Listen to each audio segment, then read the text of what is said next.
Life's too short for bad muffins. And I've got the 3 secrets you need to know for the most delicious, flavorful, moist Raisin Bran muffins you've ever had. Hi, I'm Claire Tansey. I believe everyone can cook. So I'm here to share my go-to recipes that will make your cooking that much more easy, fun, and delicious. Today we're making Raisin Bran Muffins.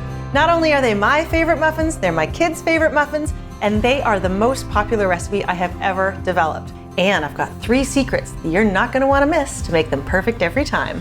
Secret number 1, whenever you're working with dried fruit in a muffin batter, you've gotta kinda rehydrate the dried fruit. So I've got raisins here, about a cup of raisins, and I'm gonna cover them with just boiled water and let them stand for about 10 minutes. What that does is it gets a little bit of water into the raisins so that they don't soak up as much liquid out of the muffins, which leads to more moist muffins in the end. As those are rehydrating, let's work on the dry ingredients. With muffins, you always keep the dry ingredients and the wet ingredients separate until the very last minute. The dry ingredients here start with wheat bran. So these are bran muffins, and wheat bran is essentially, it's like the exterior of a kernel of wheat. Very, very, very, very, very high in fiber. You can buy bags of it usually in the cereal aisle or at the bulk store. So I'm gonna use 1.25 cups of wheat bran.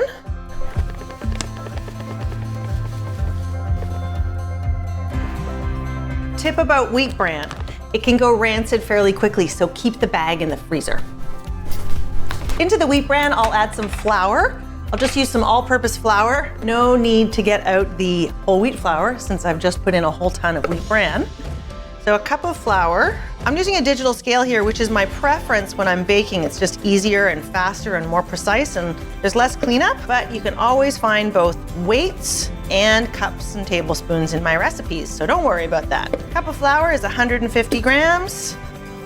There we go. Now a little bit of baking powder.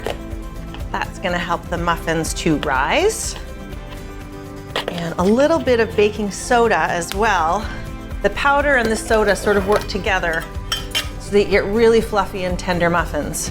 Because there is so much bran in these muffins, they could get dense and kind of stodgy if you didn't make sure to have enough leavener in it. I'm gonna add some spices here as well, some cinnamon and some ginger.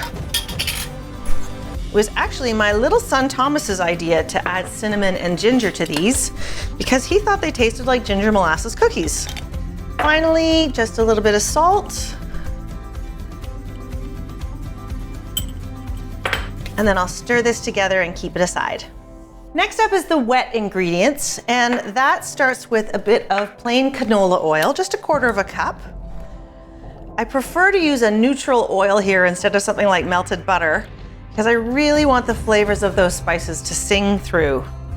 And this way I never have to worry if I've got butter at room temperature, if I even have butter. I've always got oil on hand, so I can make these up really quickly. 1/4 cup of brown sugar and 1/4 cup of molasses.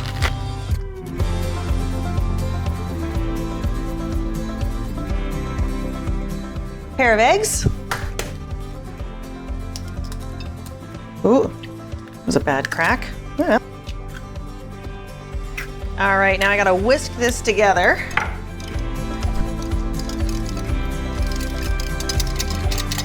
Final ingredient, and one of my other secrets to making amazing muffins is plain yogurt, but it's not low fat.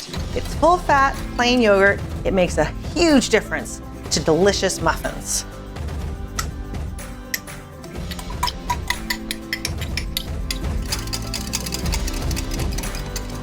So this is about enough time for the raisins. They should be nicely hydrated now, so I'm just going to drain them and then add them right into the wet mixture.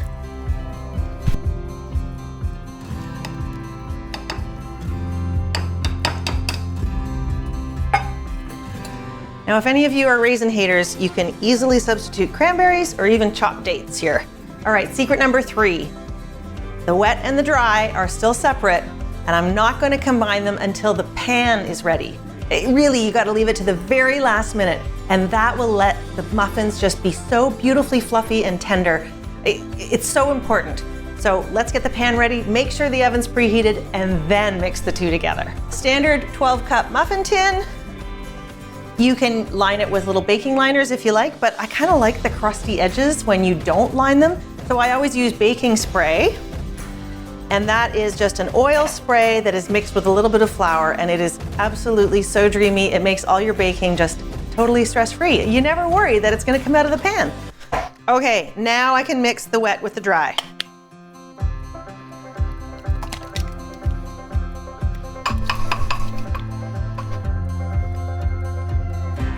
And if you've made muffins before, you've probably heard that you shouldn't over-mix the batter. That's completely true. So you're trying to mix everything together without really going for it. So I'm gonna be gentle, fold everything together. I don't wanna have any streaks of flour left, but I don't want to lose all the lifting power of that baking soda and baking powder that I put in there. All right, that is ready to be portioned out. And I use my favorite tool, an ice cream scoop. So easy for muffins. Scoop and drop.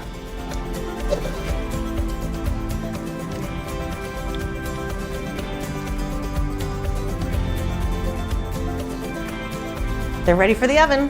375 for about 15 to 20 minutes.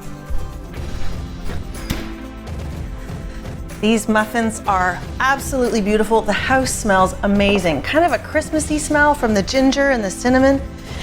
I'm gonna let them out of the pan so that they can kind of cool down. If I leave them in the pan, they'll steam and get kind of damp, and I don't want that.